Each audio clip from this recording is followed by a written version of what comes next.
Hi, I'm Dr. Dean Mitchell. I'm a board-certified allergist immunologist, and I wanted to talk to you today. What is the better choice, an allergy injection or allergy drops? I think it's an important thing that patients should know the options that are out there to treat their underlying allergies. Allergy shots have been around for over 100 years. It actually started in England and then came over to the United States, where it was first done by Dr. Robert Cook at the Allergy Center in New York City. That's actually where I trained. Protocol is very interesting. Each week, patients would get typically several injections in the arm at low doses, and then were built up over a period of weeks and months. Typically, it would take about 6 months to get to a high dose level where they could then just go once a month. And then they reached the maintenance dose, which they stayed at for several years, 3 or 4 or 5 years, to get protection. The good news is that this therapy over time proved to be effective. Many doctors thought it was voodoo and didn't understand how it worked, but it clearly showed that it was effective.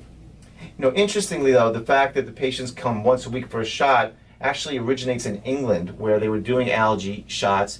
And when I would ask doctors, why are the shots only given once a week, none of them seemed to have the answer. And we found out because the clinic in England that actually started doing allergy shots was only open once a week, so that's the only time patients could come. Because the best way to desensitize somebody actually is to do it every day. So let's look at allergy drops and how they compare to this. Allergy drops started about 30 years ago in Europe, mainly in Italy and France at top institutions. It came to the United States probably in the 1970s, early 80s, when Dr. David Morris in the Midwest in Wisconsin started doing it on his patients. Dr. Morris had a large following of patients, but it was actually very quiet because it was very controversial at the time to do.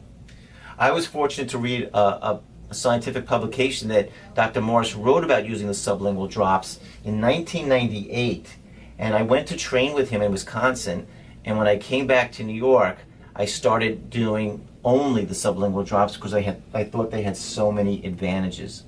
Let's look at the pros to allergy drops. Now, allergy drops, the nice thing about it is you can see it's not an injection, so there's no pain involved. And obviously all the children love this. It's the first thing they ask me. They go, am I getting a shot today? And I say, no, we're doing drops. Also, the adults seem to like it too because, again, it's not painful, and it ties into something else where it's so convenient because they don't have to come to the office every week or every day to get a treatment. This is done at home. Now, the other really important thing that was very important to me was that the allergy drops, the way we do our protocol, is very safe. So there's minimal risk of an allergic reaction. In fact, over 50 million doses have been given worldwide without a severe allergic reaction, which is not true, unfortunately, with the shots. And the last thing, which I'm sure you want to know, is, are the drops as effective as the shots? Because if the shots are better, maybe I should do that. Well, again, all of the studies seem to point that the drops are as effective and have been shown really definitively over the last 10 to 20 years how they can give long-term protection.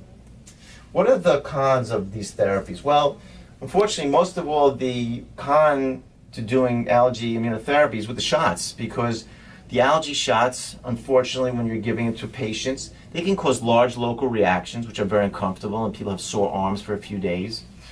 Even more dangerous, these patients can actually get an anaphylactic reaction, where that means where they go into allergic shock.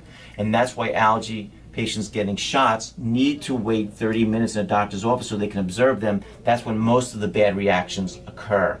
Now, in my book, The Allergy and Asthma Solution, which I published back in 2006, I talk all about these things and about my own journey and how I discovered with Dr. Morris doing these sublingual allergy drops and how it transformed my practice and how I was hoping it would transform practice in the country. So I guess in concluding, you would say, why would anyone not choose allergy drops over allergy shots? And I'm not sure I really have the answer. I mean, the unfortunately is that the insurance companies are still covering mainly the shots, although if you really add up going every week for your shots and paying your co-pays, whether or not paying for the drops is still maybe cost effective and of course in saving time.